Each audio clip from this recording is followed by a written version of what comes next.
Oke anak-anak, hari ini Ibu akan melanjutkan materi IPA. Nah, kemarin kita sudah sampai dengan dampak penanganan polusi udara. Nah, di sini Ibu sedikit review lagi.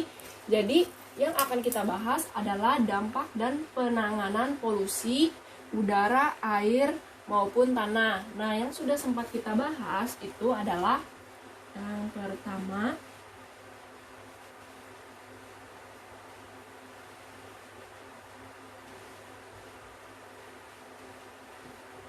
dampak polusi udara. Nah, ini ada satu poin yang sudah kita bahas, dampak polusi udara. Yang pertama itu ada yang namanya gangguan kesehatan. Nah, gangguan kesehatan ini sudah kita bahas, maka tidak akan Ibu bahas lagi. Kemudian ada 4 poin yang harus kalian presentasikan. Ini juga tidak akan Ibu bahas, yaitu ada hujan asam,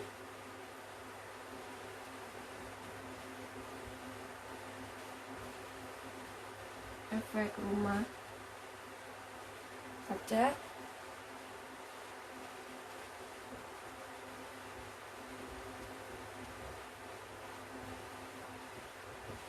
penipisan lapisan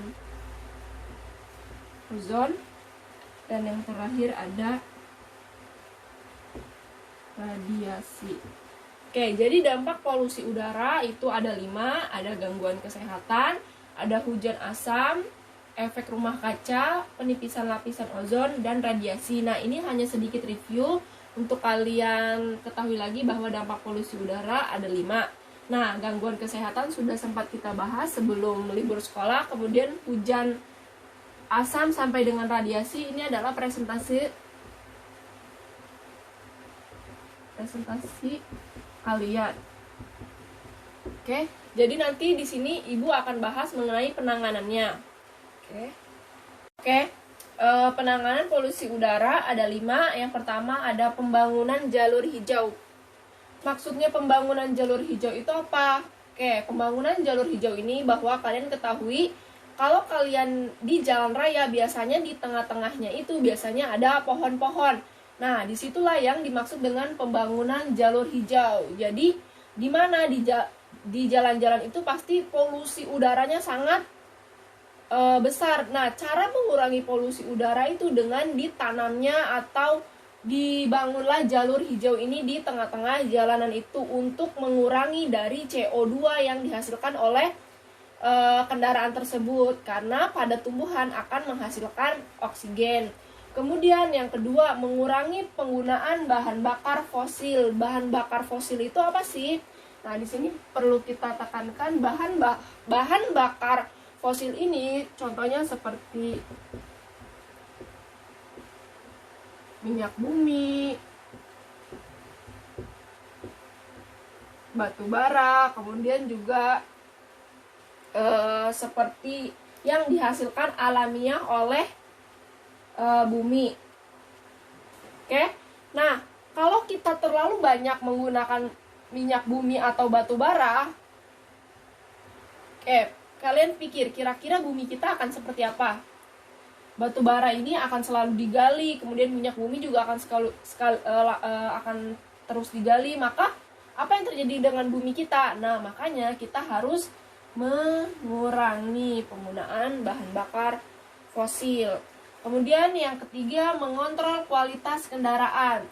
Nah, maksudnya apa mengontrol kualitas kendaraan? Nah, di sini banyak sekali masyarakat yang menggunakan kendaraan bermotor maupun yang bermobil. Di sini ada beberapa orang yang menggunakan suara yang membuat telinga orang lain tidak nyaman atau suaranya itu sangat tidak terkontrol.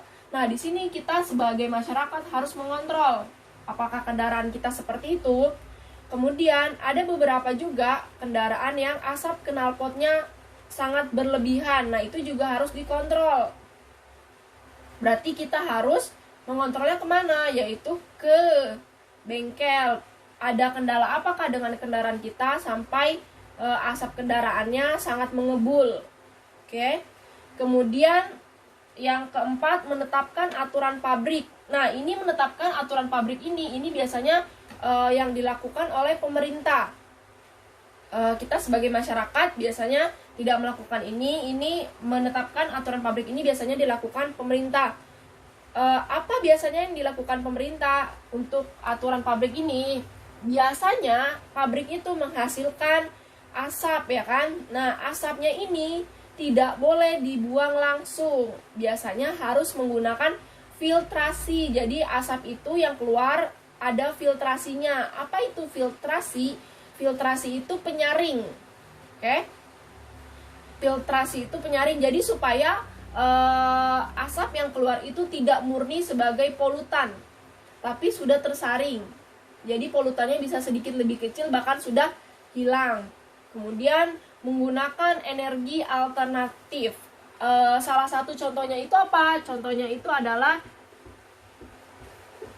energi surya atau matahari. Nah, di ibu kota kalau kita lihat sudah beberapa banyak, atau bukan di ibu kota saja ya. Jadi beberapa jalur tol itu sudah menggunakan lampu malamnya itu menggunakan energi surya atau energi matahari.